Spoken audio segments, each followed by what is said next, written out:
Sal, Dug that. beautiful, beautiful man. Great I'm film. trying to match that Great up. I'm trying to film. match that up now for every character. I got to do something special for it. Wow. Tim, I think you and I recognize that image that they used there. Yeah. Right away. Yeah. I didn't want to say anything about it when I saw Yeah. when you guys had picked that cover. You know, Yeah. if you guys had picked that cover, we shall Great, see. great tune. Great tune for Absolutely. that. Thank you. Nice. Thank you. Thank you. Well, ladies and gentlemen, welcome to the Comic Station. This is Comic Character of the Week, where we do a deep dive into one character. I am your host, Albus Live Guy. Down below me is Dan the Man Kelly. Over to his side is the Ric Flair of comics. And then, Woo! of course, next to me is the man with the golden pipes, the luscious locks, Tim the Terrible. Hello. And who are we covering tonight? As you couldn't tell, it is Colossus. Yes, indeed. The strong man of the X-Men, the powerhouse, the man with the metal fist. Bam. You know? Real quick, Sal. Pam gives us his 5. Ladies and gentlemen, this was from the pre-show. Her team is Colossus, Wolvie, Kitty, Storm, and Cyclops. And don't forget, ladies and gentlemen, super chats are now open if you choose. Yes. To. So. I was about to say that. That was my next lead into the super chats are now open and memberships are coming soon. That's right. Soon, ladies and gentlemen. You'll see details on those. Pam, nice team. I like your team, Pam. Yep. Good team indeed. Good team indeed. All right, Dan, why don't you go ahead and give us all the info on Colossus? All right, so he first appeared in Giant Size X-Men issue 1 in October of 1967, created by the great Len Wein and Dave Cockrum. Yeah. As far as origins go, you know, most of the origins for the characters on here are these kind of long, drawn-out things. His is pretty simple. He's Peter Rasputin. Or Piotr. He was a farmer in his with his family in the Soviet Union. His mutant powers manifested when he saved his younger sister from a runaway tractor. Was actually not originally his sister. It was just some local girl in Giant Size X-Men 1, and then they later retconned it to be his sister. Right. Later on, he was recruited by Professor X to be part of his second team of X-Men, and away he went. And as far as his powers go, he can change his body into organic steel, making him nearly invulnerable and giving him massive superhuman strength. And while he's in his armored form, he does not require food or oxygen to survive. Interesting. I didn't know that. So essentially he could, I guess if he just armored up and never unarmored, he would just be immortal. Yeah, he would. Yeah. It would be interesting to see what would happen if he armored up and just stayed armored up for like 30 years and then went back to human form. What would happen? Right. Would he just age in 30 years, or would he start from when he armored up? That sounds like hard living. That does sound like hard living. Oh, okay. All right, Dan, thank you for that intro there. All right, folks, you know the deal here. We go through segments of all different aspects of the character, but we're going to start off tonight with what works best. And Uncle Gary, why don't you go ahead and kick us off on that? Well, what I think works best for this guy is when he's a tank. He is the X-Men's tank, and that's what he is. And he, you know, like Sal said, he is their strongman. Back in the early incantation of the X-Men, before he became more famously an Avenger, the Beast was the team's strongman. but this in this version of X-Men, he is the strongman on the team, and I liked, you know, the original Colossus. I loved the idea that he was this gentle soul, and he had the spirit and soul of a poet and an artist, and I loved the you know, the fish out of water aspect, where a country boy comes to the U.S. and is you know, to the, you know, Westchester, which is outside New York City, and he's got this whole world around him that was so alien and foreign to him, and I love that sense of wonderment that the character had back then. But I like that, and then even though he was so strong, he had a lot of self-doubt in him, and he had to overcome that doubt, you know. And I just think he's a you know, I just think he was a wonderful soul kind of this pure soul. Now that's not quite where the character is anymore, and I guess I miss a little bit of that. But I just think he works best as the team's tank and as their warrior poet. Yep. I want to say like naive. I want to say naive. You know, a little bit naive, maybe in the beginning. In the beginning, not now, not now. No, definitely not now. All right, Dan, how about you? What works best for you? Well, yeah, I agree with that too, because when he came, what is the all new, all different X-Men? You look at who was there. Storm was very free and open. Wolverine, same way. Nightcrawler, was this like, very free, like swashbuckling type of guy. Banshee was a performer. Banshee was an older guy that had lived lived a life. Colossus was had led a very quiet, insulated life as a farmer, and like everything he's experiencing, it's it's like all new to him, and just like the panel of the week in the podcast last night, where Wolverine's looking at the Hustler magazine, and Colossus stands behind him like, what's that? Richard's got a good point there. He says it's weird how loved he was or still is by fans knowing he's from the former Soviet Union, especially when he was first introduced. At the height of the Cold War. Yeah, you look at it in the 80s when it was, America versus Russia, and the X-Men were at their most popular then, and he was a core member. Mm-hmm. Absolutely. Yep. But so like I like too that he basically, like Gary said, he's got the soul of an artist, but he's willing to be a warrior. And that's exactly it right there.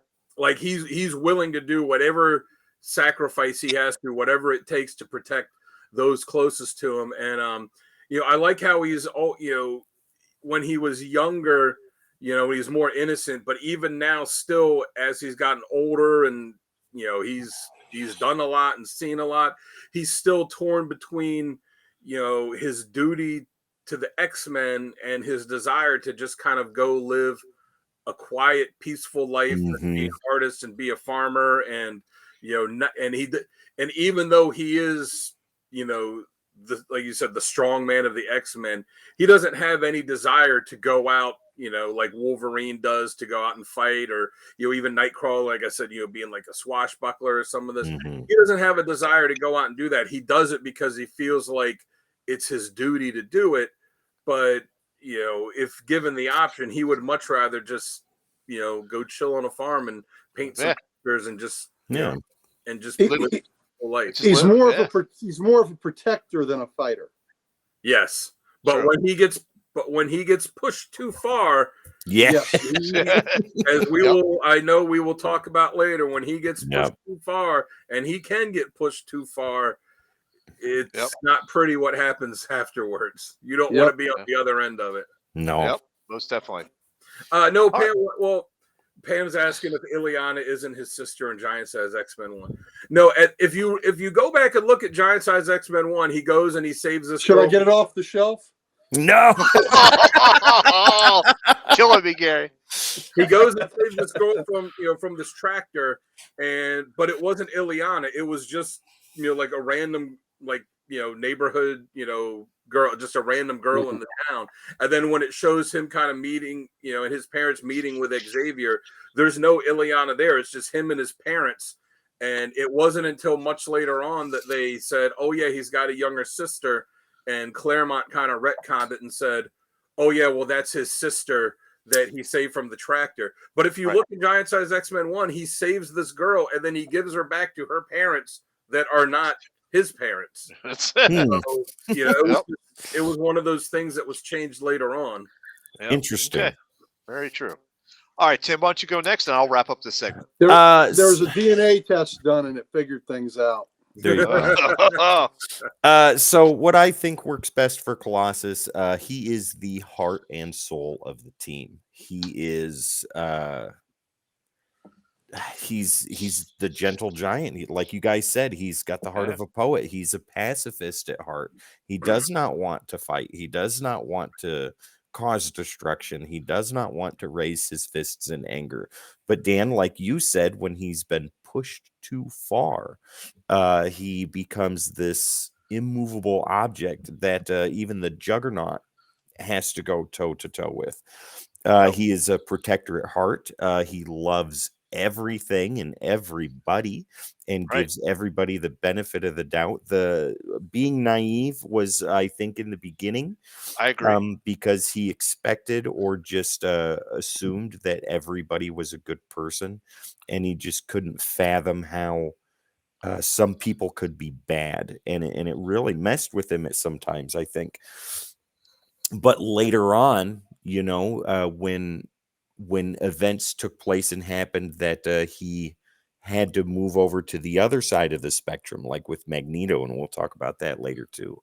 Yep. He still maintained who he was at his core, which was, the pacifist, the heart of gold, wearing his heart on his sleeve, wanting to protect and things like that. He is an invaluable part of any team he's on, be it from the X-Men to Excalibur or so on and so forth. The Defenders for a short time, Dan, like you said. He's one of my favorite X-Men. And yeah, he's amazing.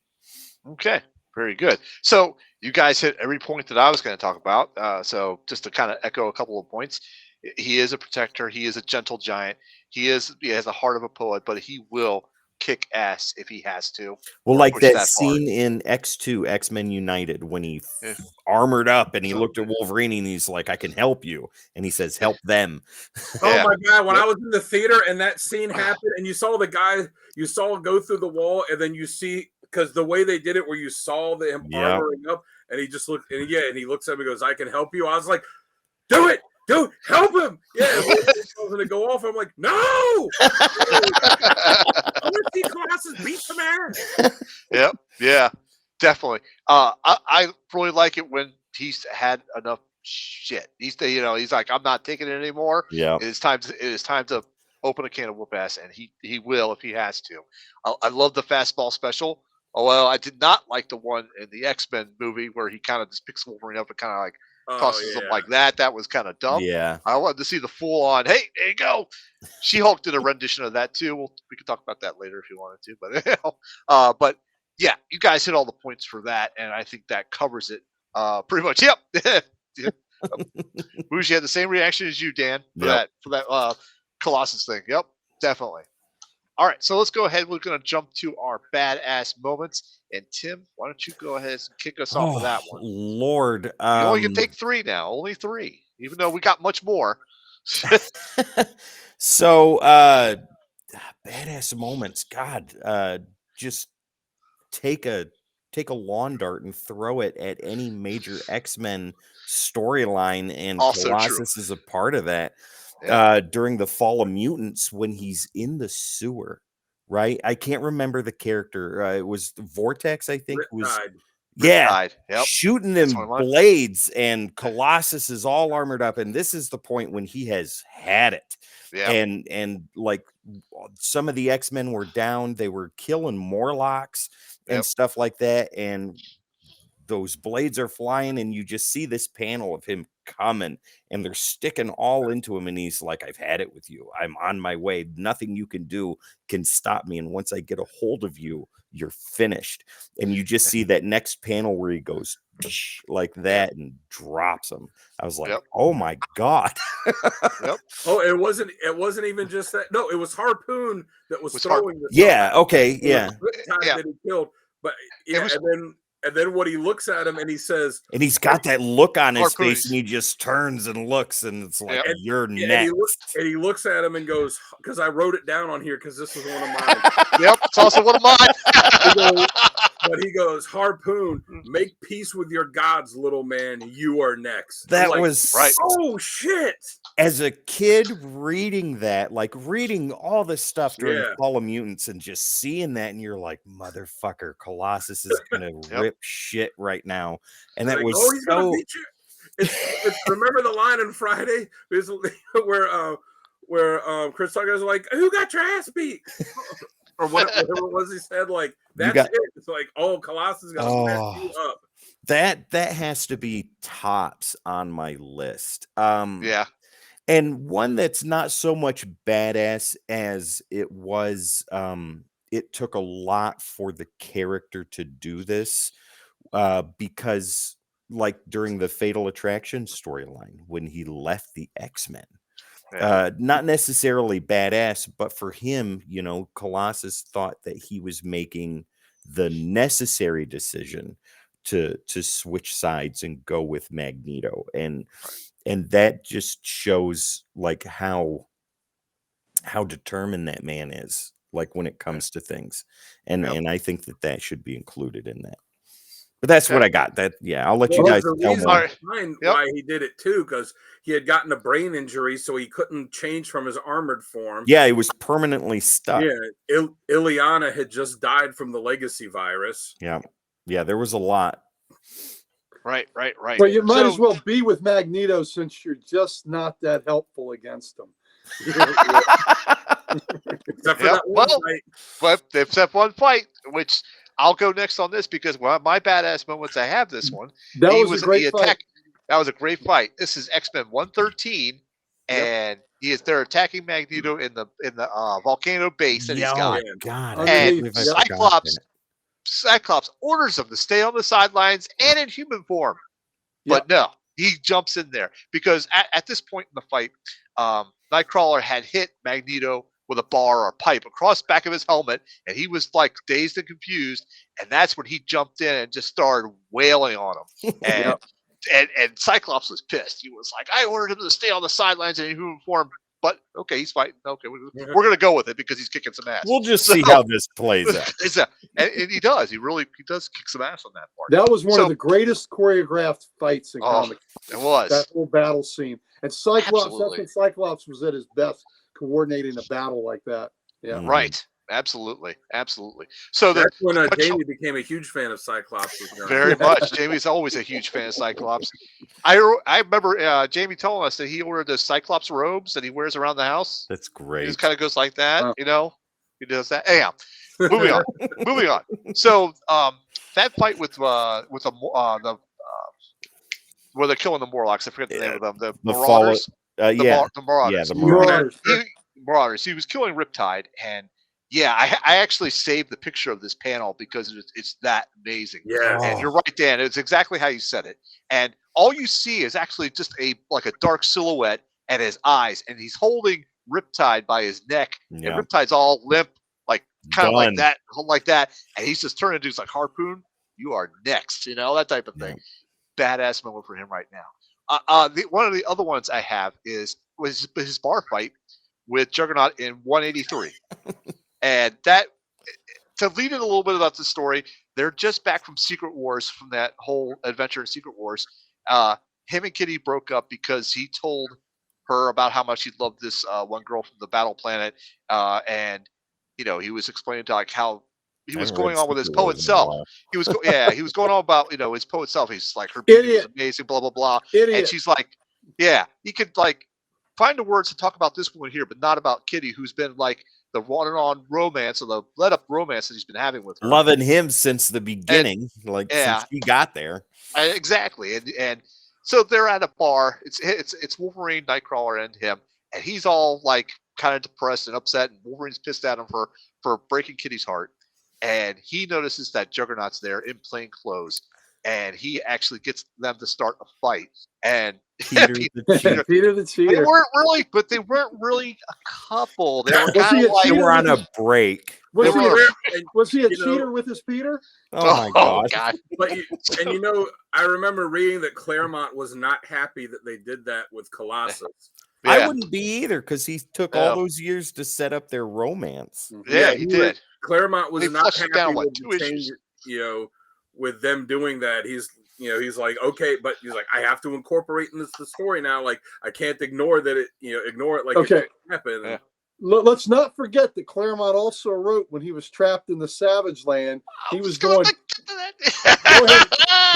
No, I was going to get to that because they were the Savage Land. Of course, Colossus loses his virginity to a threesome in the Savage Land. If you're going to lose it, that's the way to do it, ladies and gentlemen. I guess so, God. So, there we go. There's my badass. So, go ahead, Dan. Give us your badass moments. What issue is that Savage Land?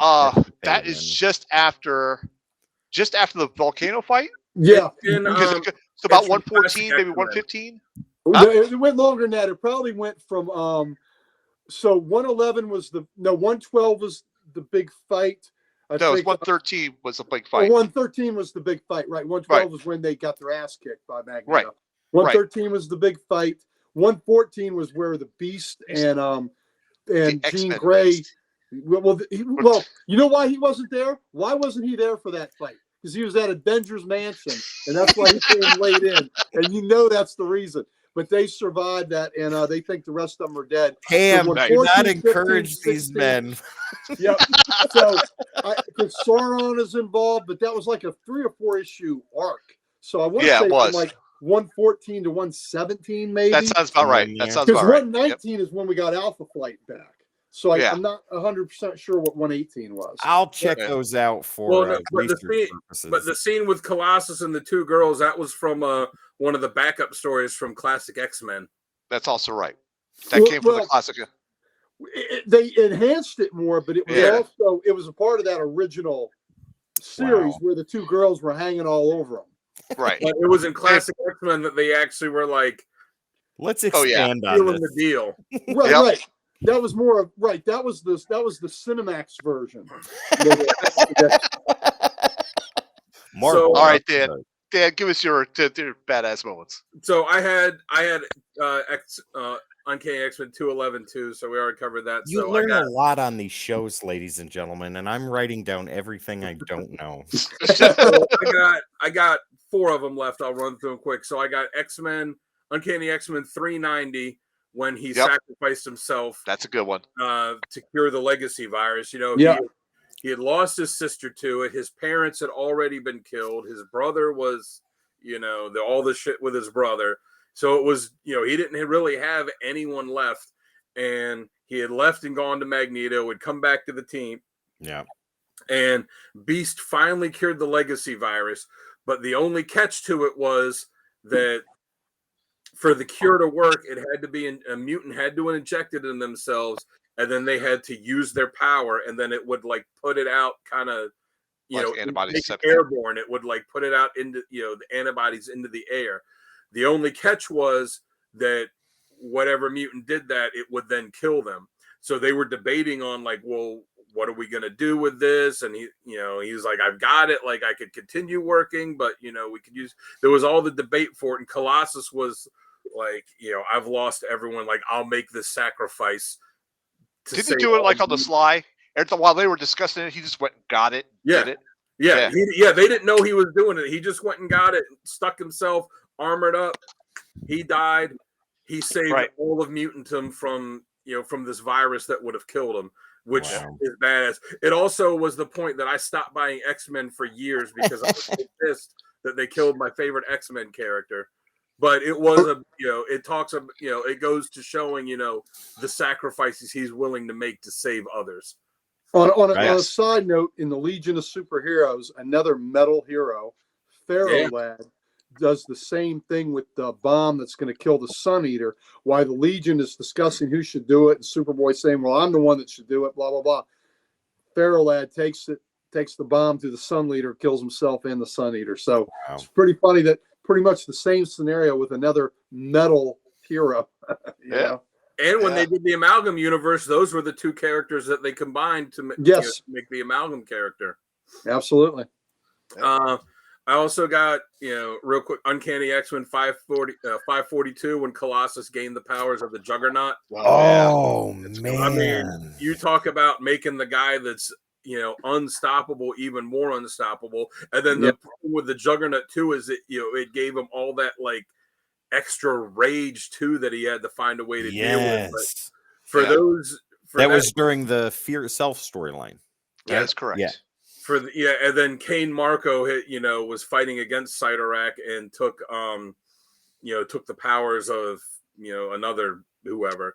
But you talk about making a badass even more badass for those short amount of issues where he was also the Juggernaut. Like there was no one that was stopping him. If you've seen those issues, just picture Colossus armored up, and then you picture Juggernaut's armor on top of that. Yes, that's insane. One of them. That was great. Yeah. I've got Astonishing X-Men 4/5 when he's brought back to life. Yeah.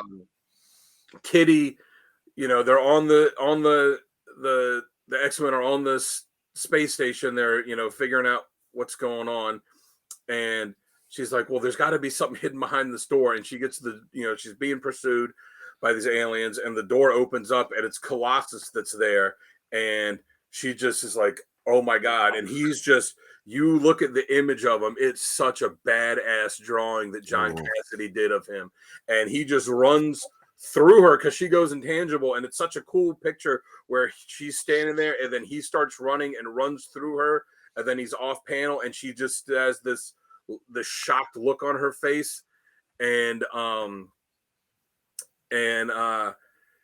she's like, can't believe he's back. And then the main, like the leader of these aliens, the one that had like captured him, they had taken him after he sacrificed himself with the legacy virus, brought him back, and then just kept him alive for years, experimenting on him and torturing him and doing all this stuff to try and find a way to get rid of the mutant gene.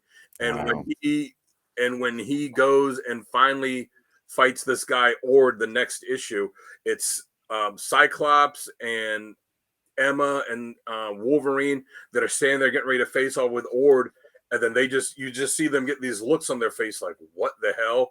And Ord goes, oh, is it that dragon behind me? And it's Colossus. And they're seeing for the first time that Colossus is alive. And he just starts beating the shit out of Ord.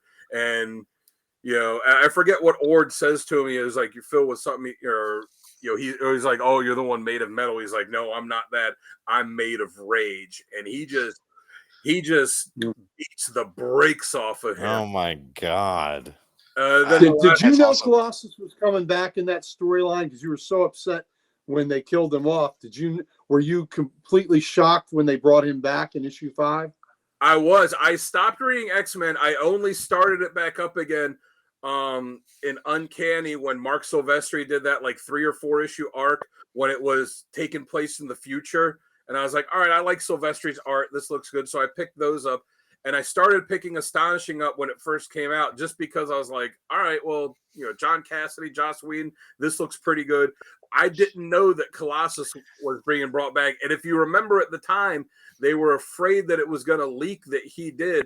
So they had Cassidy draw alternate pages where it was Jean Grey or it was Phoenix that they were drawing in there. That's very funny. Right. Listen, TJ, the more badass moment is where he's poolside not wearing the banana. The banana hammock. Banana. If you Google it, there's alternate like an alternate cover that was just drawn to throw people off of Phoenix because they said that they were bringing a character back, and they kind of leaked that to throw people off the fact that it would be Colossus. So they're like, oh, they're bringing Phoenix back. And then it gets to that issue. It's like, oh, shit, no, it's Colossus. This is awesome. That's great. Yeah. And then I got one more that's more recent, just from a couple months ago, X-46, when he found out his brother Mikhail had been mentally manipulating him for years, pretty much like the entirety of the Krakoan age had... Yep. That's been going on for the past couple of years in X-Men, that Mikhail had been manipulating him and controlling him and making him do all this stuff he didn't want to do and acting against him. And they're fighting, and Mikhail's beating him. And the only way he can defeat him and end his control over him is he literally rips Mikhail's heart out of his body and kills him. Ooh. Wow. Pushes in, rips like some Mortal Kombat shit. And rips it out. Like, that's a pretty definitive end there. There's some brotherly love there. Yeah, definitely. That was an interesting storyline. Yeah. All right, Gary. We've done a lot of badass moments. What do you got? All right. Well, first, we're talking about thinking how he's ribbed here. So if everything is ribbed like that, boy, that is it ribbed for her pleasure when that happens? And I see what when you did there.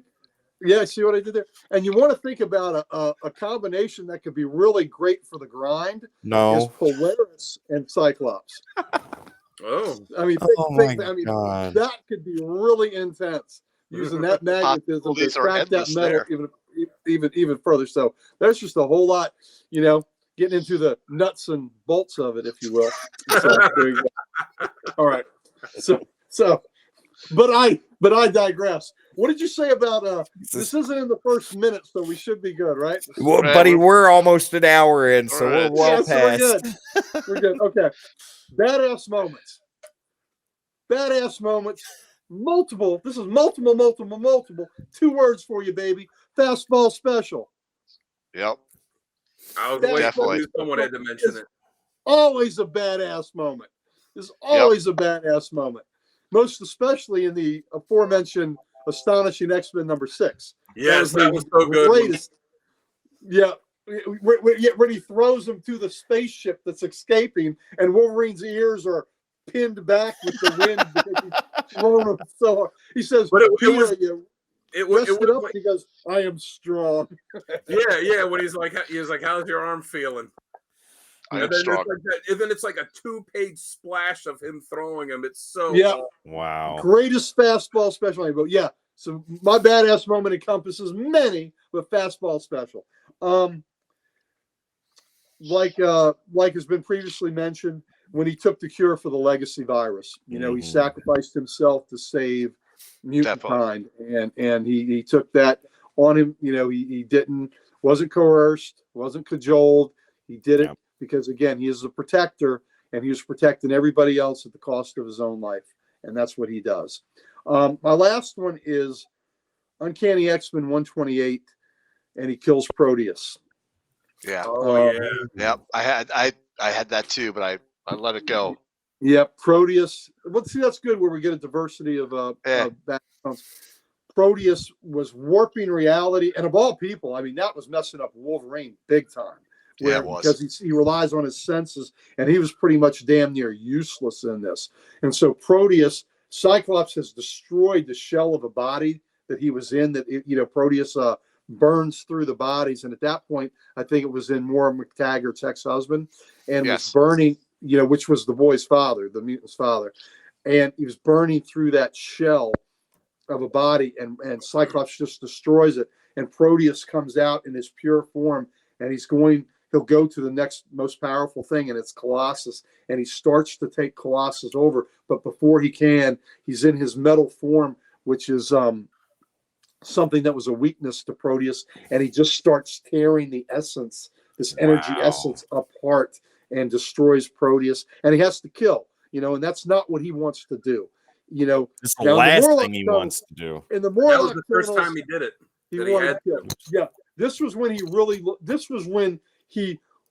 lost his innocence. I mean, he'd already had the Savage Land and lost that the fun innocence, but this is when he really lost the blood innocence. Where he killed Proteus, and that that was his first kill, and I think that was a big hurdle, and he knew he had to do it, and he did it, and he didn't shy away from doing what needed to be done. But it's a great, again, Byrne, so great. It's just a great scene of all this. It's kind of a pinkish energy, and Colossus just in the center of this maelstrom, and just dissipating him. So, if I remember right, wasn't he like in human form first, and then he switched to metal to start ripping them apart? Yes, absolutely. That's awesome. And it was all part of his plan too. He knew that would happen, and that was part of his plan. Because had he been metal at the time, I don't think Proteus would have entered him. But he was human, and he did, and then he switches to metal, and he just disrupts the whole process. Yeah. Yep. And then started rendering him asunder. That would do it. Yep, that's a good description.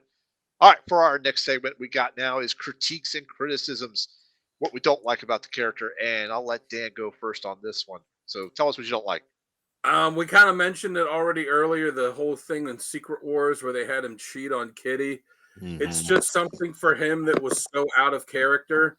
Yeah. And, it's one of those things where it was done more for the story as a whole than it was for the character.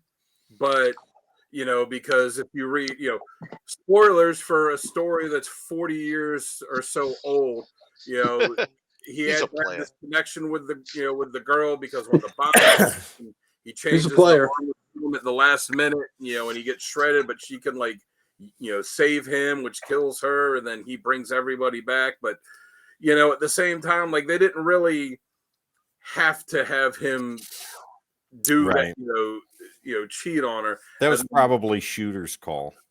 Yeah. Well, he's the one that wrote Secret Wars, so yeah. So and then Chris Claremont got dumped with having to deal with this, so having him do that was out of character. And then they've kind of dicked around with him and Kitty's relationship a lot over the years, especially just a few years ago when they were going to have them get married, and they did this whole big thing in the wedding special, and then he leaves him at the altar, and then Gambit and Rogue get married instead. And her explanation for it was so lame too. It was like, we've have too much history together to be able to do this. That's why you get married, because you have history together. And then, the one thing too that was something that, I know fans want to shy away from talking about, but like the age difference between him and Kitty when she first joined the team, pretty creepy. She was a young teenager. Because like 13, 14. When he joined the team, she was 13 and he was 18. And after Secret Wars, because it was established in X-Men Special Edition that reprinted Giant Size X-Men 1, but had some supplemental material, that at that point that she was 14 and he was 19. And you know what? A 5-year age gap is not that big of a deal. But at that as long as she's not that young, like if it was, if it was a little bit, if it was like she was afraid of lead poisoning. Yeah, that's valid. Like, if she's like 15 and he's 18 or something, it's a little closer. Or she's if I remember right, though, like even though she was hard pressed with the advances, Colossus usually kept her at arm's length, at least for a significant amount of time. Well, yes, they never really. What's the age of consent at the X-Mansion? That's a good question. I don't know. Yeah, they never really did much like they had in the in the issue. I forget the issue number. It's the one where Storm is on the cover, like turning into the Brood. 176 or something like that. Yeah. That's when they were all infected with the Brood eggs, and Kitty and all of them, but especially Kitty, was worried like they were going to die, and she's like, "I'm so young, I can't believe this." And she's talking with Colossus, and he gives her, he leans in and gives her a kiss. Edgar Allan Poe too. Edgar Allan Poe, not only 13, also his cousin. I was going to say, except Kitty and Colossus weren't related. Yeah, but yeah, he tells her like, "I wish you were older," and she's like, doesn't know exactly what he means, and he leans and give her a kiss, and he's like, "Yeah, I mean it like that." They never really did anything else other than that, but still, it was a little, because wasn't Lolita written by a Russian? Yeah, there you go.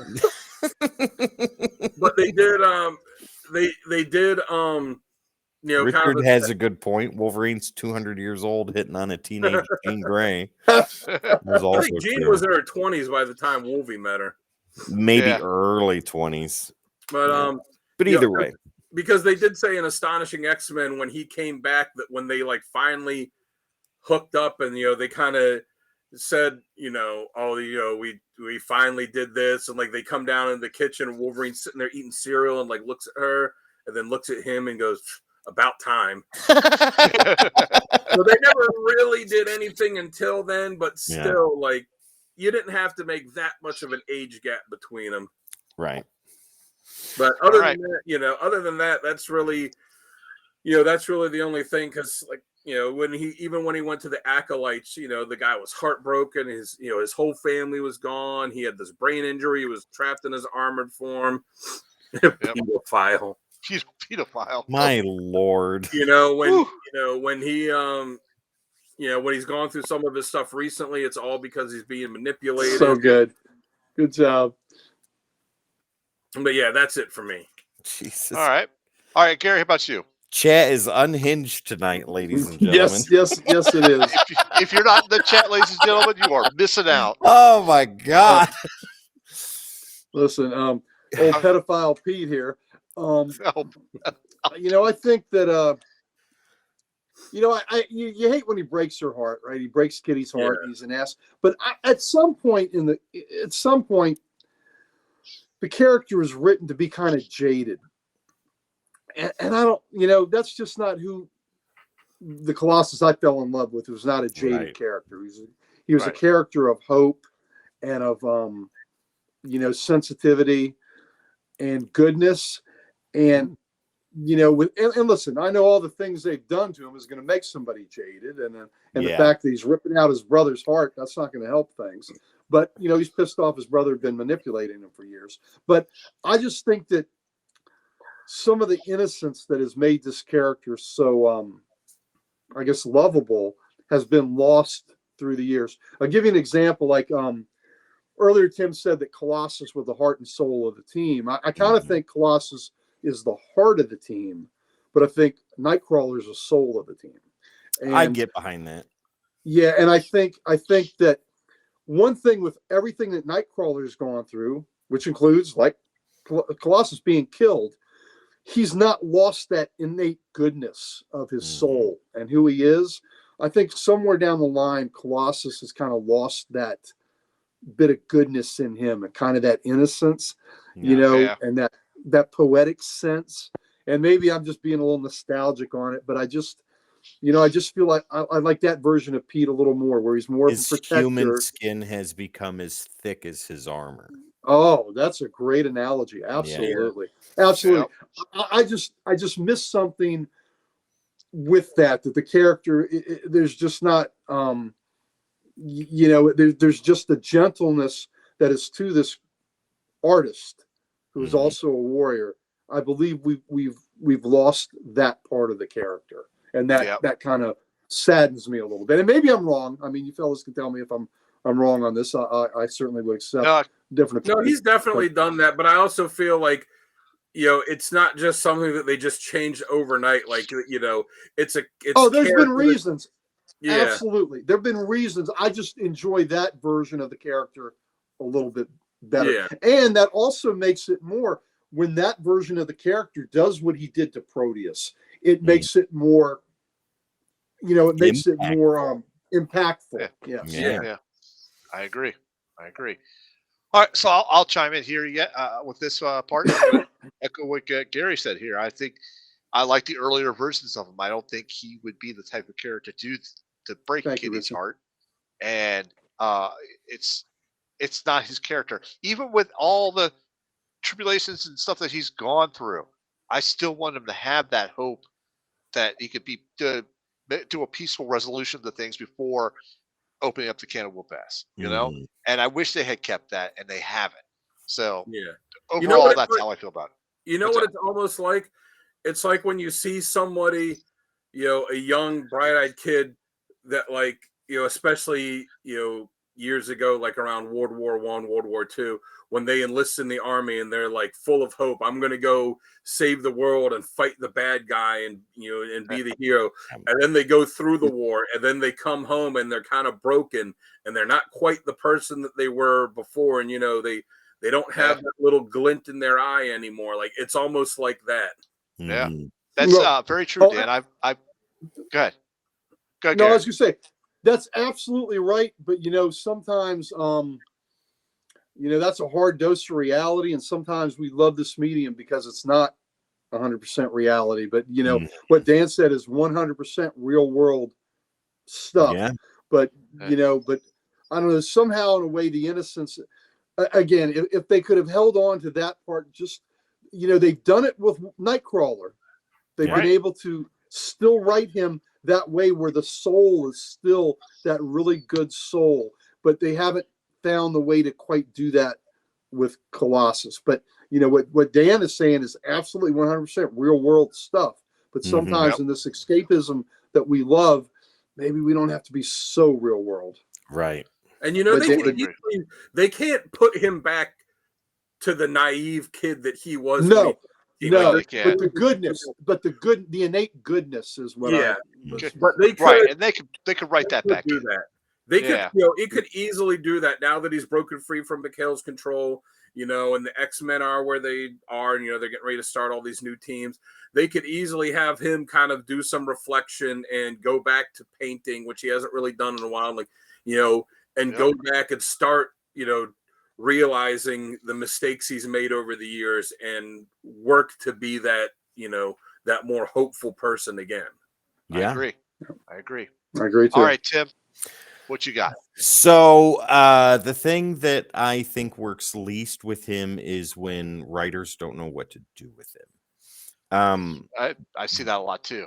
Gary, I am with you 110%. I wish to God they would have kept a little bit of his innocence still with him. I mean, with Nightcrawler, it was all about crisis of faith and having to go through the trials and tribulations of being a Catholic and a mutant on top of that.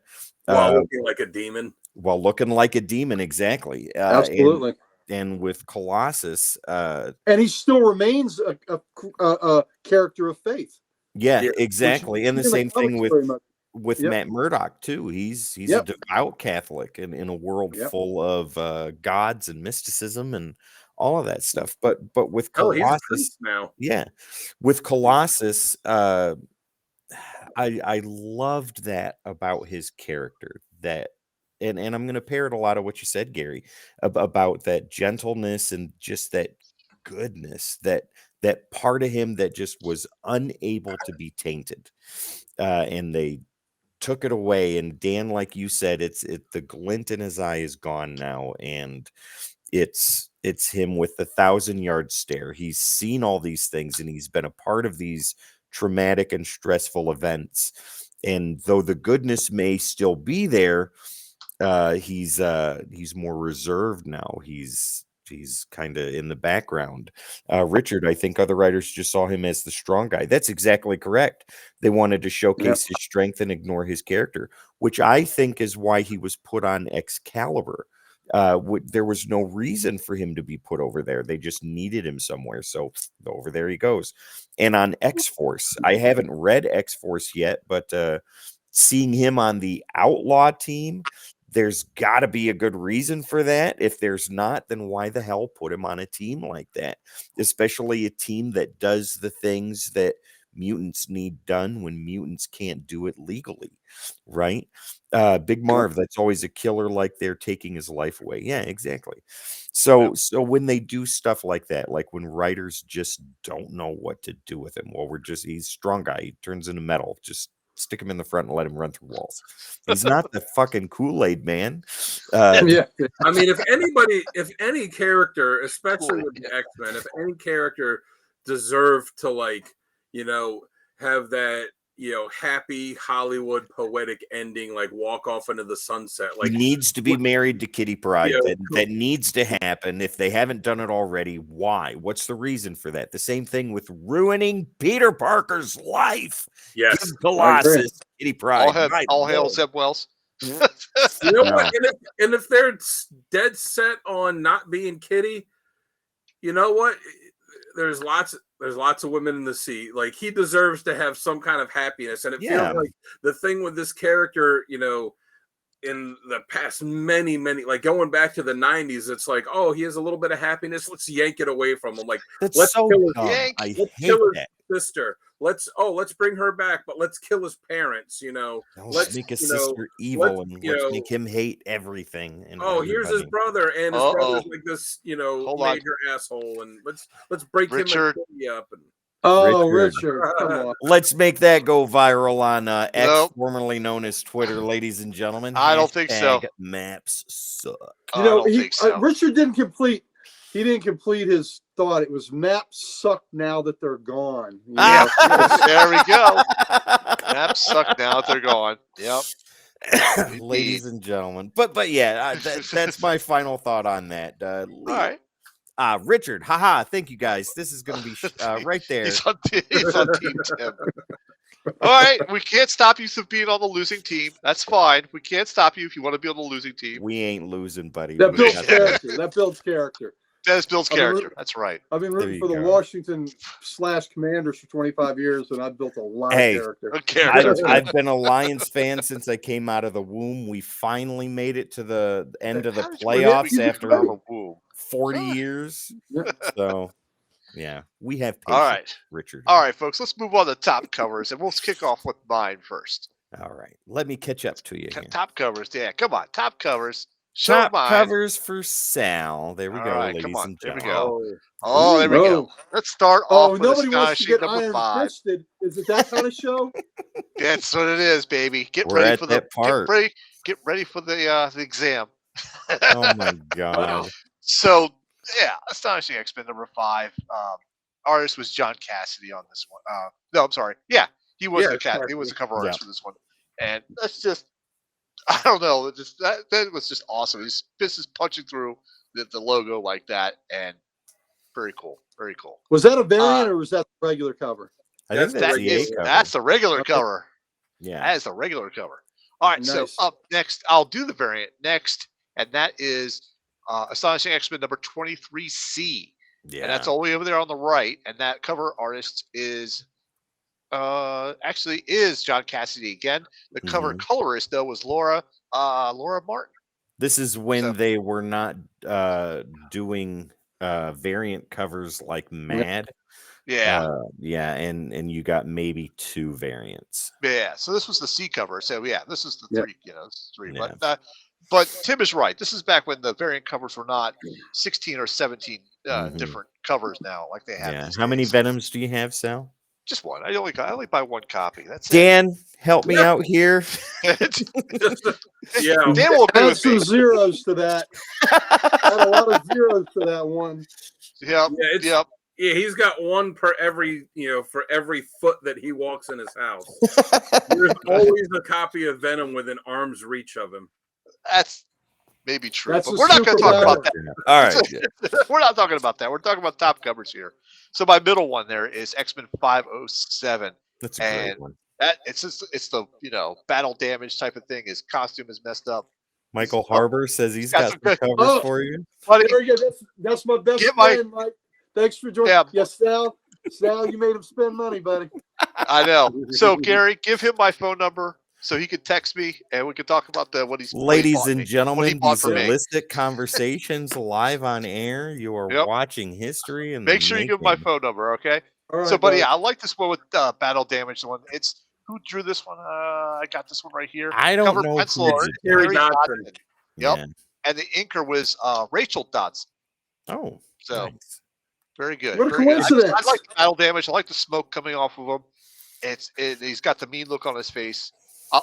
This screams the top cover for me. Big Marv loves your hoodie, by the way, Sal.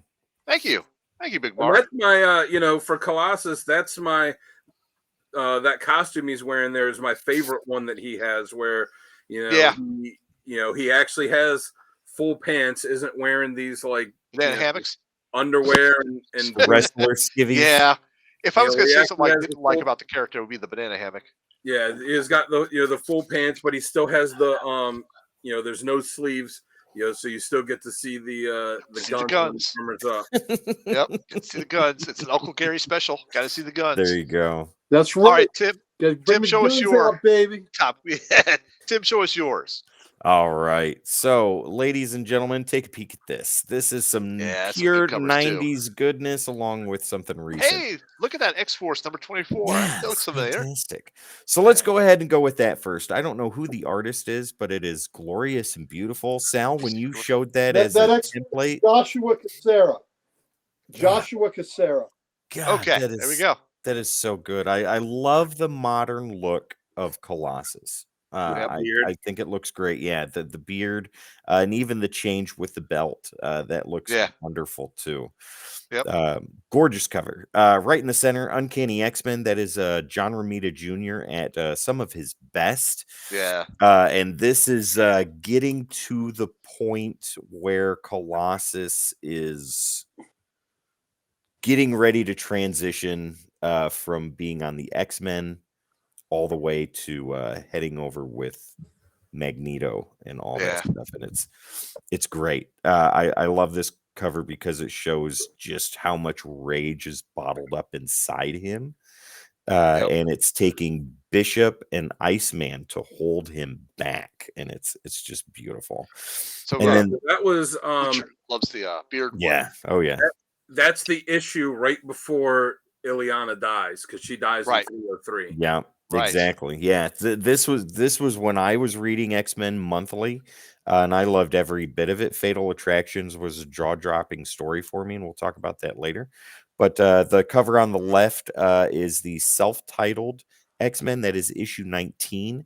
And I just think that is an awesome Colossus cover. It showcases, that's a Andy Kubert artwork, son of Joe Kubert, which, by the way, Gary, he did do that cover on 2099 Unlimited.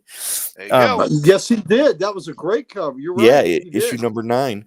But I don't know of any other Joe Kubert cover for Marvel. So he did a few, I think. Yeah, I just don't recall any of them. Yeah, so that's what's so cool about it. But Kubert's kids, Andy and Adam. Thanks, Bougie. Yeah, absolutely. I love this cover right here. I think it is peak adjectiveless X-Men after Jim Lee left, when Kubert took over, and he did a wonderful job leading the title forward, and that's a prime example of it right there. Definitely. He drew a really nice looking Colossus too. Oh yeah. definitely. All right, Dan wasn't part of that. He wasn't part of that team. He was part of the Uncanny team, the Gold team, but he was in those. He was in that storyline, and yeah. But the members would cross over often, and I enjoyed that. Yeah. Yeah. Because even though they were different teams, they still lived in the same mansion. Yeah. All right, Dan, let's see your top covers. So I'll start off on the left, 122. I mean, for me, that's the Colossus cover. When we said, I agree, that is the cover. The only reason I didn't use it was because Dan was using it. Yep. When we said that we were going to do Colossus, that instantly popped into my head. That's the cover. That was number one. That was the one. It's just, Byrne drew that awesome that awesome picture where he's in the danger room pushing the things away. You see Wolverine behind him with that worried look on his face. Cyclops up there in the booth, kind of with the worried face, and and he's got all the muscles going. It's just when you see the thing cracking, like that's just such an awesome. Oh yeah. And in that story, Colossus is having trouble in the danger room, exerting himself. He's just not there, and he's got that vice going on, and he's not able to hold it. And Wolverine jumps in the middle of it to put himself in danger, to force Colossus to hold it back. Great scene. Great scene. Well, didn't he? If I'm remembering right, he didn't even hold it back as much. He pushed it up and broke it. Oh, he destroyed it. He destroyed it. Yeah, so look, and then he got an attaboy from Cyclops for Wolverine got an attaboy from Cyclops for pushing Colossus to that level, and then he gave Wolverine a toolkit and told him to get to work fixing the shit, fixing the danger room that he broke. Yep, definitely. The next one I'll go. Wow, everyone likes 122. It's the classic Colossus cover. It is. You cannot go wrong with that cover. Yep. Yeah. All the way on the end, I'll go with that one next. X-Men 279. That was on my short list, and I cut that for X-Men 19. Yeah. So this one is the story, and it was Colossus had been out of the X-Men books for a while. This was not long after the Outback years, and the team had kind of gone through the Siege Perilous. They'd all gone their separate ways. He was living as an artist, had no memory of who he was. The Shadow King was involved, and this is when he finally, as it said, because you demanded it, Colossus is back. He made his return to the team, and as not in a happy to see you way. But I always love this cover because you see kind of like the remnant, like the smoke, and like there's some fire going on, because you could see it reflected in his armored form. Okay. That's why he's gold then. I mean, that's what I always took it to be, that it was like there had to be some kind of fire that I thought there was some reason for him being gold. No, it was like an explosion of the panel. Yeah, and it was just reflected on his armor and like just looking gold. It just makes it pop. And I was like, it's just such a, and I like the way that Kubert always made sure to draw Colossus where he's got those like little bits on him to show where he shines, like those little white shine parts that come off of him to really push forward, like, hey, this is metal. Yeah. The glinting effect, you might say. The glinting, yeah. Back to 122 real quick. Mike Harbour even said that was the cover, and that's back when he was reading X-Men. So that's a big deal. And I like how Cyclops is looking through the window there. So we see Wolverine Colossus, but Cyclops looking through the window. I think there's a later X-Men cover where he's doing that when Wolverine's getting busy with Jean, and he's looking the same way. Sonno the writer joins us, gentlemen, on What's up, Twitch. Sonny? He loves Colossus, and let's go back to what Richard said real quick. He loves these covers, protecting, then him and Kitty, and him getting pushed to the limit. Absolutely. Oh, Richard, good analogy there. Yeah. That's absolutely, and that middle one. Oh, what a great cover that is! Great representation of his character. Absolutely. Yeah, and that one too. Just he came back. He's with Kitty again, and just that would be a great Kitty Pride cover too. The way, but I love the way Cassidy drew a great Colossus, but the way that Kitty's on there and she's kind of phasing into. We're just gonna turn this into the Uncanny X-Men 122 cover show. Absolutely, that's right. But yeah, the phasing is so cool. You're right, Dan. Yeah, that she's like phasing into him and stuff. Just just fantastic looking. Yeah. Dan, your picks are the peak of the show, sir. Yes, sir. Well, there's some good ones. Oh yeah. Can't go wrong. All right. Not last, but not least. And my picks are the cat's pajamas. Yeah. That's right. Well, here we go. To be fair, we all were pretty much picking 122, but we decided we wanted to show a bigger diversity. So every one of us would have put 122 on there. We all agree that is. We all agree that is cover. That is the cat's meow there. Yeah. All right. So the ones I have, the one on the left is a recent cover from 2 weeks ago, and it's Fall of the House of X cover B by Miguel Mercado, and I just love the power in that with Colossus just a haymaker, baby, and he is just crushing the wall that he has just hit. Oh yeah. So that is just a fantastic right cross to whatever he was hitting. Man, boom. Yeah. I wish I picked it up when it came out because I looked for it at the shop today and they were sold out of it. Oh. If we have another one. Is that the A cover or is it a variant? That is the B cover. Ooh. Dan, I'll look when I was just there tonight. I go back. We have our owners meeting on Saturday. Mike, if you're listening, man, help remind me to look for that Colossus cover for Dan. Yep. X-Force 24 is the center one, and that's volume 6, and it's number 24, Joshua Cassera. And I don't know. I love this. He's got that hand a little bloody, and I love the stoic look on his face and the beard. That's the bearded version. So just like his hair shows up in when he's in his armored form on top of his head, so does that beard. And then the last one is Uncanny X-Men 183, John Romita Jr. and Dan Green. A lot of it with this is because I'm so fond of that story, and I just love the two of the biggest Marvel heavyweights throwing down, and I kind of liked it. Spar fight with Juggernaut was awesome. You're right. I like Jugs too. And Juggernaut, Kane Marco kicked his ass. He did.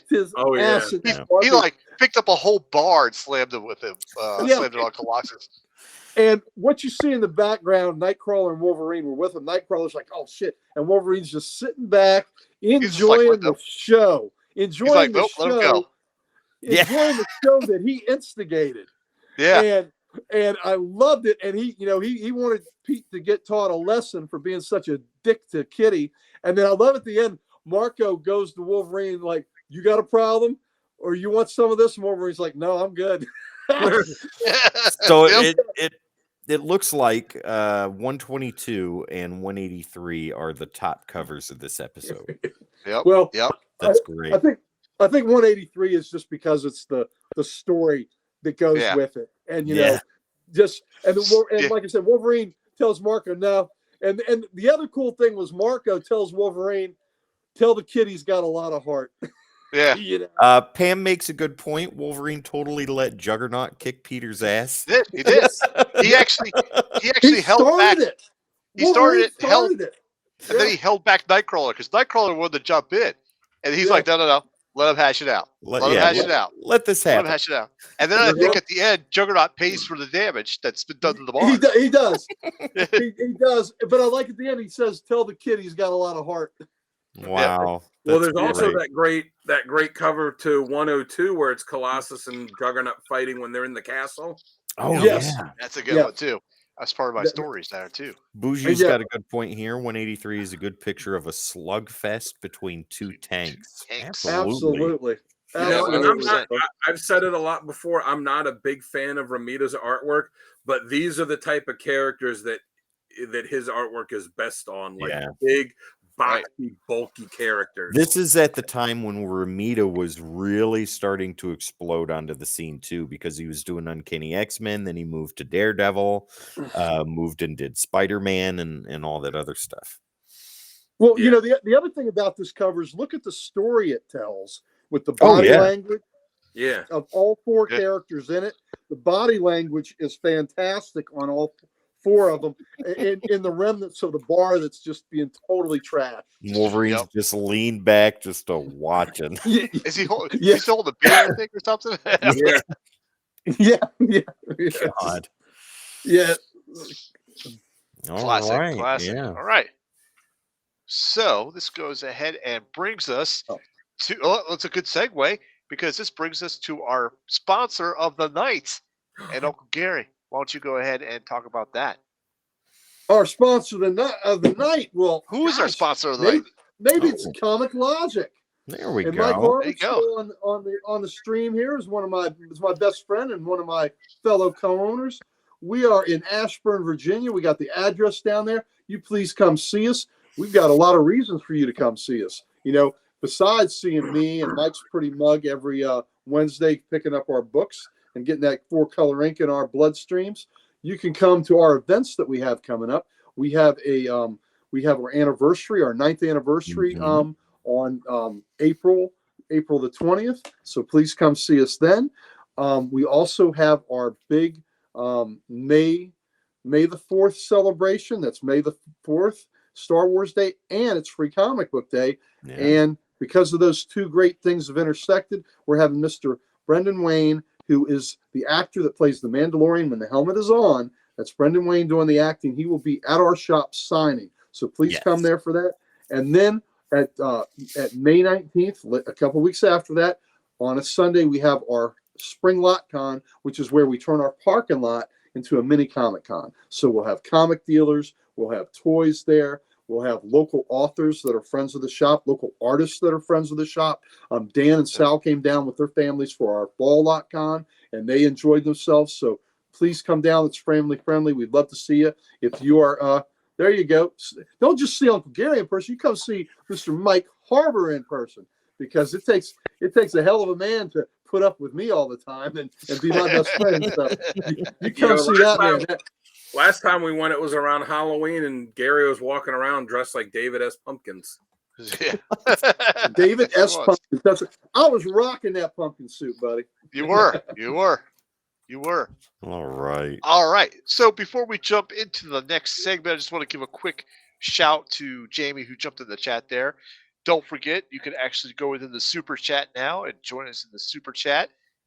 So go ahead and check that out. Memberships are coming soon, so be sure to be on the lookout for that info too. Remember, ladies and gentlemen, super chats are not obligatory. They are totally up to you if that is something you want to do to help support the channel even more. Yep, absolutely. Tim, are they going to call? Are they going to? Is there a part of the channel that calls for you to do super chats with your doing filthy chats? Well, I mean, if you pay for it, then that's the $14.99 going to get put up on screen. That's on the soon to becoming Codex. The memberships will have Gary with cameos. The Codex Way After Dark show. Oh, the After Dark. Oh my God! Let's get into some stories. Yeah, let's get into some essential readings. Gary, go ahead and kick us off with the essential readings. What do you have first for you? Okay. The first thing I have is Uncanny X-Men 183, which we had discussed, and that picture was worth 1,000 words. Mm-hmm. Yep. Juggernaut, Colossus, someone gets their ass kicked, and it's the good guy. The good guy got his butt kicked. But it's just a great story, great characters. You know, Wolverine and Nightcrawler being a part of this was just fantastic.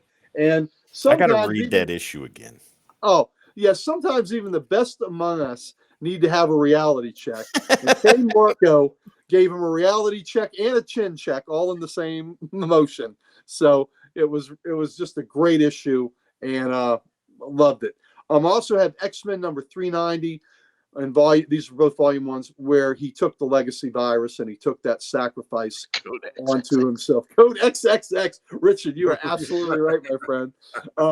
Where he took the legacy virus on himself and sacrificed himself. You know, we talked about that earlier, where, you know, his loved ones were gone and he was going to do something for all of mutant kind at the cost of his own life. And that was the kind of self-sacrificing protector that I think is, you know, the best, that encapsulates the best aspects of this character. Oh, yeah. And then the last one we have mentioned quite a bit too. And Dan had that wonderful cover where Kitty was phasing into Colossus, but the Astonishing X-Men 1 through 6, and that was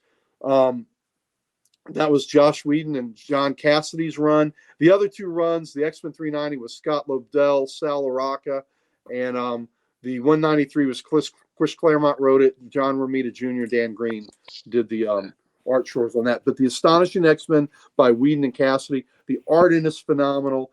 It's Colossus coming back from being gone, from being dead, and the reuniting with the team and with Kitty, and the best, my opinion, the best damn example ever of a fastball special. Yes. Oh yeah.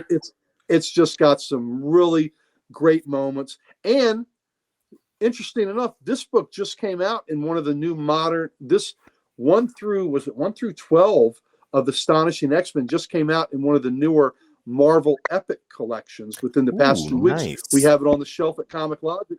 Mike actually had it. Mike or I had it in our hands today looking through it. So I might actually it's have a to new get volume. Yep. So it just I came like out, that the Epic collections are affordable too. I agree. Yeah. Yep. All right. So let's go with Dan. my- Sorry. Thanks, Gary. Good stories there. Dan, what's your Thank you, buddy. readings? Yeah, if I can get it over there. There you go. All right, so we'll start off here. I got X-Men Colossus God's Country. Now there's two different ones. There's God's Country, which is the story that Colossus had that ran through Marvel Comics Presents when he was when he took his turn as being a main character. Marvel Comics Presents was a series that they put out that would have like one main story in it featuring a character, and then a couple short backup stories. And the main story for a long time was always an X-Men character. It started off as Wolverine. Colossus had a run where he was the main character. Havoc had a run where he was the main character. And for Colossus's run, it was this God's Country story. But the one I'm recommending, it's a collected volume that's X-Men Colossus God's Country, which has that story in it, but it also has, a couple other ones. It's got 3 backup stories from classic X-Men that were focusing on Colossus, and it has a couple issues of X-Men Unlimited that also focused on him, and a couple other, one-issue stories from X-Men here or there. So that's a good collected volume to get that shows that shows a whole lot of Colossus centric stories over a long period of time. I see a lot of those Marvel Comics Presents at McKay's with Colossus in them. I'm going to start picking those up. Yeah, it's a pretty cool story where Colossus kind of goes on, into America's heartland by himself, and as always with these things, does not turn out as wholesome as they would expect. Had some good covers for them too, and some cool backup stories. Yeah, oh yeah. Definitely. The middle one I have, it's a mini series called Colossus Bloodlines. It was a 5-issue mini series, and this took place after he had been brought back to life in Astonishing X-Men, and he was having a hard time, kind of adjusting and dealing with, what he went through and coming back to life. And he has to go to Russia to help this cousin of his, who is a journalist that's in trouble, has to go help her.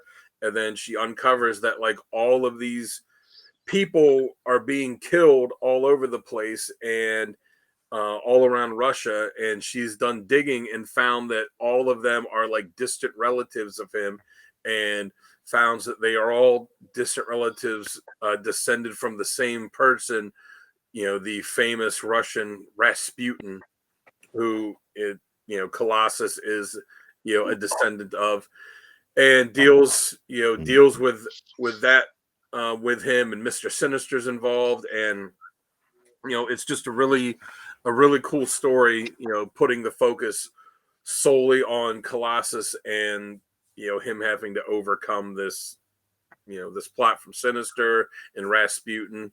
And it delves into like Rasputin too, and kind of says, oh yeah, he was able to do all the stuff he did because he was a mutant, and the way they laid it out, like, oh yeah, okay, that's that's pretty cool. It's interesting. That almost made my list. That was a tough cut for me. Yeah. It's a cool miniseries. It is. And then the last one I have is A Skinning of Souls. It's from X-Men issue 17 to 19. It was actually one of Gary's one of his recommended covers. It's where Ileana had been brought back to life, but she's a little adolescent kid again, and she is living with his she's in Russia with his parents, and him, Colossus, and the X-Men are going just to visit because he hasn't been home in a while, so he's going to visit him, and then the X-Men are coming with him, and the Russian government goes in and they capture Ileana, and it's this whole thing with this mutant that's out of control, and Colossus ends up saving her, as you see on the cover, like that Gary had there, but their parents end up getting killed, so that's when it was down to like, all right, it's just Colossus and Ileana, like everyone else is gone, and he brings her with him back to America to live with him in Xavier's mansion. But this was another story that was very central with Colossus and Ileana and their family in Russia. Yeah, it's a good story. Nice. All right. So why don't I go next for readings? Looks like we lost Gary there for a minute. Yeah, he'll be back. All right. So I'll start off with X-Men 102. This is like pretty much his first battle with Juggernaut, if I remember right. Oh yeah. And he does lose his fight, but this fresh on the team. Fresh on the team. But the cover really depicts this a lot, and I almost chose this cover as well. But he's there fighting Juggernaut in the castle, Cassidy Castle or Cassidy Keep, and he's protecting Storm. Storm is almost. This is in the Phoenix storyline. Yeah, too, during right? the Phoenix storyline. Yeah, right in the beginning. Yep, because 101 starts that.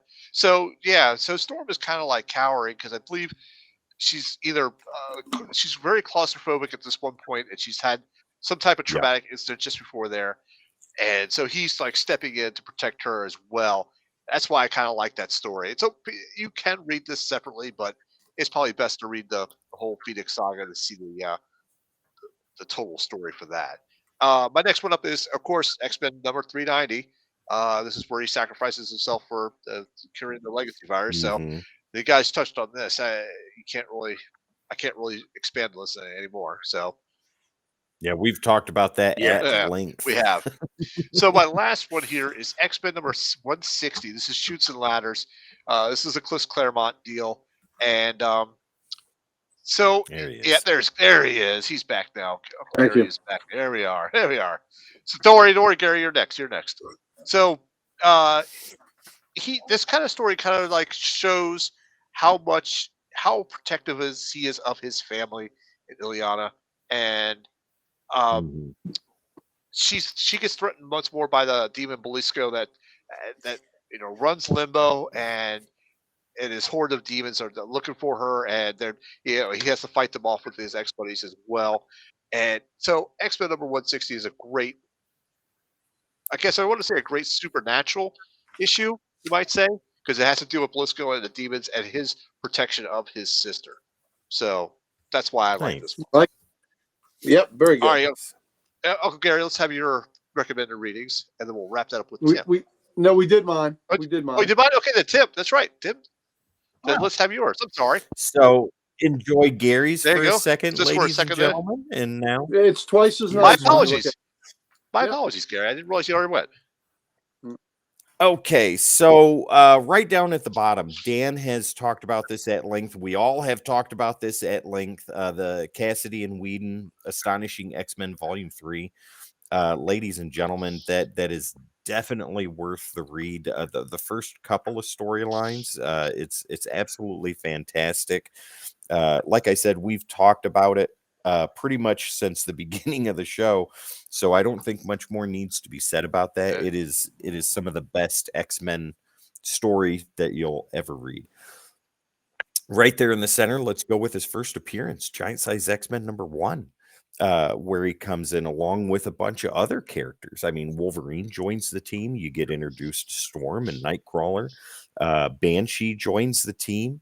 It's Thunderbird. absolutely amazing. Deadly Genesis, Thunderbird. Yeah, you can't go wrong. Giant Size X-Men is a cornerstone in X-Men history and a must read for any X-Men fan, let alone a Colossus fan. You got to see where it started. In comic history. Yeah. Yeah, exactly. Great pick. I almost picked that too because it is so important. Yeah. Yep, definitely. Yeah. But the one that I think is important for Colossus is the Fatal Attraction storyline, and that crosses over all of the X titles that were going on at the point. Uncanny, self-titled, X-Force, X-Factor, Excalibur, all of it. All And Colossus, yeah, Colossus has a major turning point here. This, like Dan said, a lot of things had happened to Colossus up to this point. What, his sister had died, other things had taken place, like he was stuck in his armor, couldn't shift back into human form, and he was becoming more and more jaded with Xavier's vision, and Eric's vision was more and more appealing to him. But you have to read the story, because that was a huge jaw-dropping moment when at the end, after all of this had happened, the adamantium had been pulled out of Wolverine and all this other stuff, and Magneto's ready to go, and Colossus is like, I'm going to go with you. Yeah. What? Oh my God. How? What? No, why? And it's just such an amazing part of Colossus's history that I think it's a must read. Definitely. Okay. So I guess that's it for this segment. Oh, well, I was going to say, since nobody put in there, I'll throw an honorable mention out. It was a 4-issue miniseries called X-Men Liberators that was Colossus, Nightcrawler, and Wolverine, and it took place shortly after that one storyline I had on there, Skinning of Souls, where they're dealing with that, and Colossus going back to Russia, and Wolverine and Nightcrawler go with them. It's just a fun kind of story to read, because I think the relationship between those three is one of the best ones in all of the X-Men, and it shows, it'll like have scenes of them when they all first joined the X-Men together, and then the current day story. So that's kind of a fun one to read too. Definitely. I agree. All right, so let's go ahead and jump to our next segment, which is Best Writer and Artist. And I guess I'll go first on this one. Okay. There's been a lot of really to choose from, and any of them are going to be the right answer. I don't think there'll ever be a wrong answer in this one, unless it's Zeb Wells, and that's I was going to say, unless the wrong. That's the wrong answer, definitely. If you want to go with the wrong, for everything. But for writer, I went with Chris Claremont. He is my guy. He's on my Mount Rushmore for writers, as you can see in my background. And for artists, I actually went with Dave Cockrum. So I like the way he was old school with him. So yeah, definitely. Okay, Dan, how about you? My number one is Chris Claremont with Joss Whedon in there too, because I like the way Whedon wrote him in Astonishing X-Men when he came. I have to agree with that. Because he did a really good job of writing, of showing, what Peter was going through coming back, the way that he came back and having to adjust to everything. Pam says burn. For artists, also for Astonishing X-Men, for artists, I have to give an honorable mention to John Cassidy, because he drew a good-looking Colossus and had some really, amazing, badass covers and splash pages of him. But again, and I did this for other X-Men characters, and I just got to do it again. It's a tie between John Byrne and Jim Lee. Jim Lee did a good stuff there too. Yeah, I mean, Andy Kubert's done a good Colossus. Like I said, John Cassidy's done a good one, but Willis Portacio, but John Byrne, Dave Cockrum, I mean, he created him. He was fantastic. But let's pay the dog tax. There you go. Look at that. What's the dog's choices? Her choices are Chris Claremont and John. Right. Yeah, I mean, Byrne just got those are that hers, classic look, and then look at that luxurious coat, and the dog's is nice too. She is well taken care of. She is spoiled, and it's hard to beat Jim Lee's take on anyone. So, thank you, Big Marv. She is a big brat, and she is spoiled rotten. But she's good choices, Dan. I totally agree with you on Jim Lee's art too. Yeah, Paul Smith was good too. Yep, that's really a very realistic hand puppet. Thank you, ladies and gentlemen. It's the dog. You got to pay it when it comes in. Yeah. All right, Tim. What do you got? Okay, so I think it goes without. Besides the dog, I think it goes without saying that Chris Claremont should be the only choice for writer.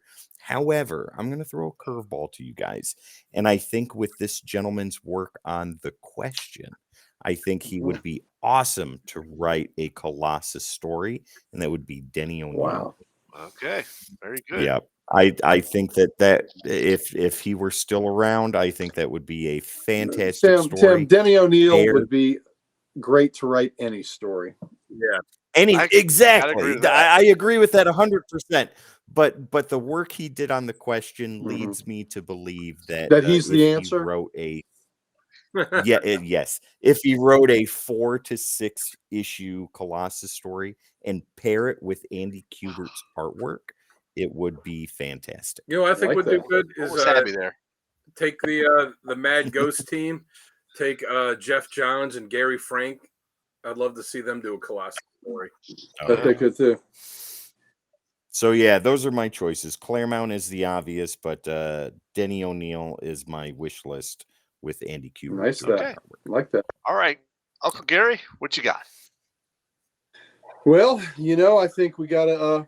You can see she's going. You can see this one, Chris Claremont. All things X-Men.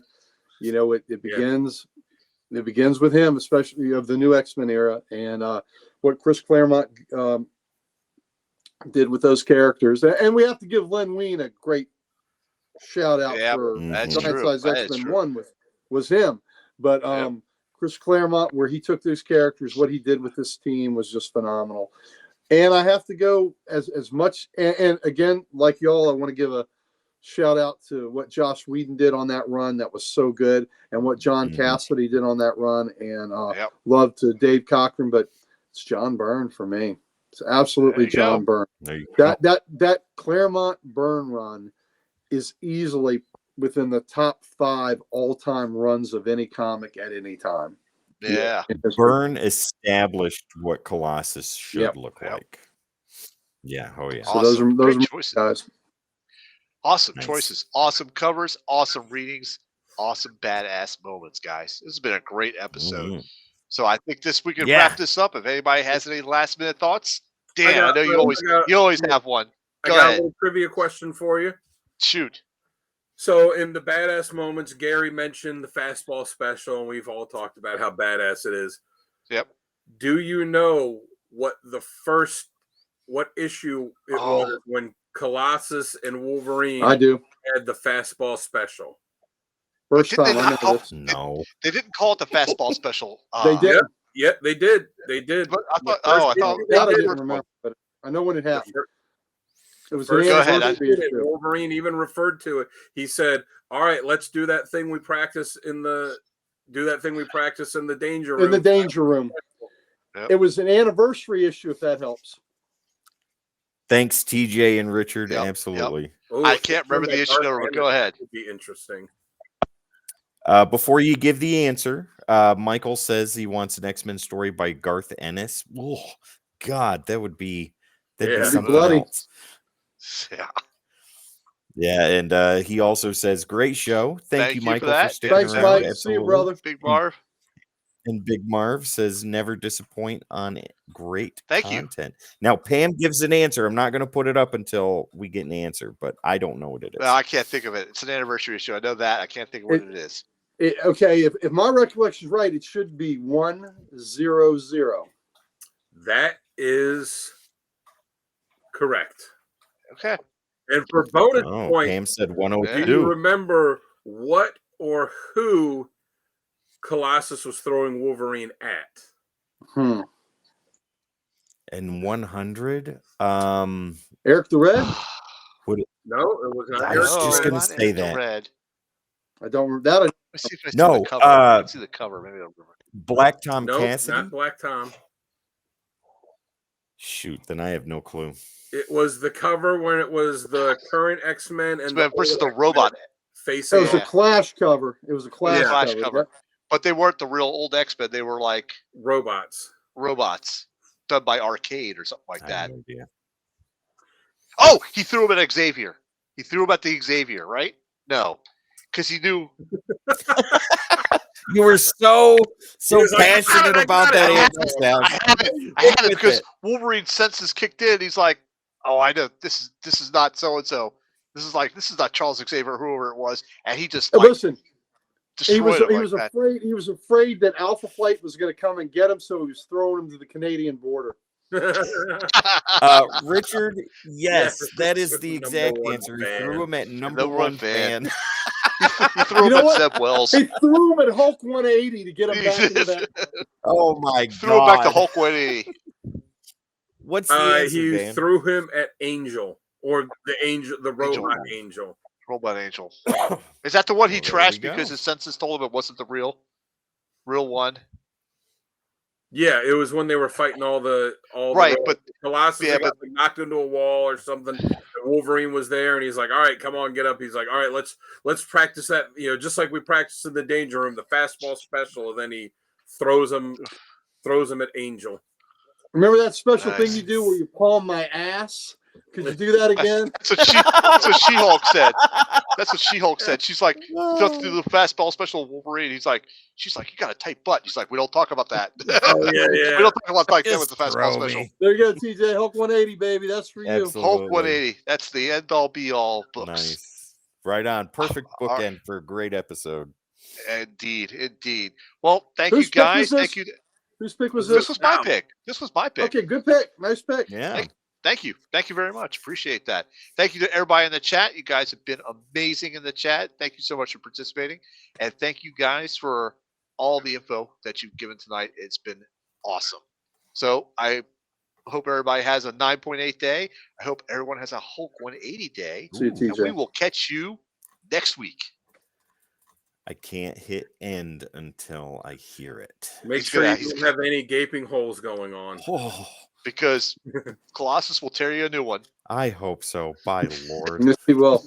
He'll fill those gaping holes up with that fastball special. Iron Ladies- fist. With that iron fist. Ladies and gentlemen, we love you so very much. Enjoy your gaping holes too until Saturday. And then we'll enjoy them. Oh my God. Here we go. Bye. See you later. See ya.